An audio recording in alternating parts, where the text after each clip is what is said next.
Hi friends, welcome to voice of the people.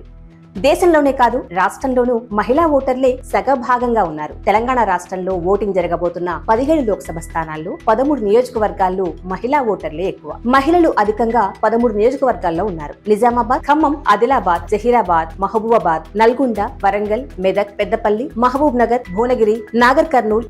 అందుకే అన్ని పార్టీలు మహిళా ఓటర్లను ఆకర్షించడానికి అనేక పథకాలు ప్రతి ఎన్నికల్లో ప్రకటించడం మామూలే. మహిళలందరూ తమ ఓటు హక్కు వినియోగించుకుంటే అభ్యర్థుల గెలుపోటములు కూడా వీరి మీదే ఆధారపడతాయనడంలో ఎలాంటి సందేహం లేదు. అయితే అన్ని జాతీయ పార్టీలు మహిళల గురించి చాలా మాట్లాడతాయి కదా. మరి ఈ పార్టీలన్నీ నిజంగా మహిళల మీద ఎంత ప్రేమను చూపించాయో చూద్దాం. మహిళలను నిర్ణయాధికారంలో భాగస్వాములను చేయడానికి ఎంత చిత్తశుద్ధితో వ్యవహరించారో కూడా చూద్దాం. చట్టసభల్లో మహిళల సంఖ్య పెంచడం కోసం తమ వంతుగా ఎంత నిజాయితీగా ప్రయత్నించారో కూడా చూద్దాం. దేశంలో జరిగిన తొలి 2 దశల ఎన్నికల్లో 135 మంది మహిళా అభ్యర్థులు పోటీ పడితే అందులో అత్యధికంగా తమిళనాడులో 76 మంది ఉండడం విశేషం. 2వ దశ ఎన్నికల్లో అత్యధికంగా కేరళలో 24 మంది మహిళా అభ్యర్థులు పోటీ పడ్డారు. 2 దశల్లో బీజేపీ నుండి 69 మంది మహిళలు, కాంగ్రెస్ నుండి 44 మంది మహిళలు పోటీలో ఉన్నారు. ఒడిశాకు చెందిన బిజు జనతాదళ్ ఒక్క పార్టీ మాత్రమే మహిళలకు 33% టికెట్లు ఇవ్వడం విశేషం. 3వ దశలో జరిగిన ఎన్నికల్లో 1352 మంది పోటీలో నిలిస్తే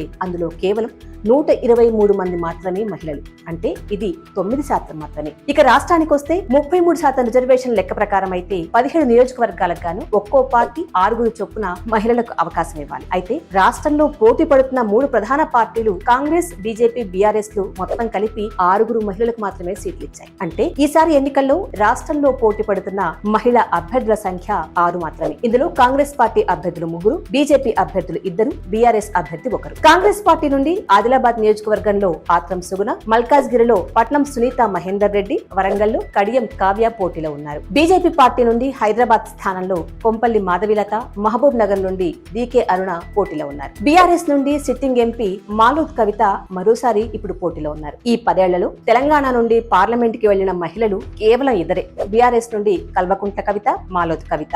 అన్ని పార్టీలు మహిళలకు 33% రిజర్వేషన్ కోసం కట్టుబడి ఉన్నామనే మాట్లాడతాయి. సీట్ల కేటాయింపు విషయానికి వచ్చేసరికి వివక్షతోనే వ్యవహరిస్తున్నాయి. ఇది పరిస్థితి. మహిళల కోసం అది చేస్తాం, ఇది చేస్తామని ఎన్ని పార్టీలు ఎన్ని హామీలు ఇచ్చినా సీట్ల కేటాయింపుల విషయంలో ఎలా వ్యవహరిస్తున్నాయో ఈ లెక్కలు చూస్తే మనకు స్పష్టమవుతోంది. చట్టసభల్లో మహిళలకు సరైన ప్రాతినిధ్యం దక్కినప్పుడే మహిళల సమస్యలు చర్చకు వస్తాయి, వాటికి పరిష్కారాలు దొరుకుతాయి.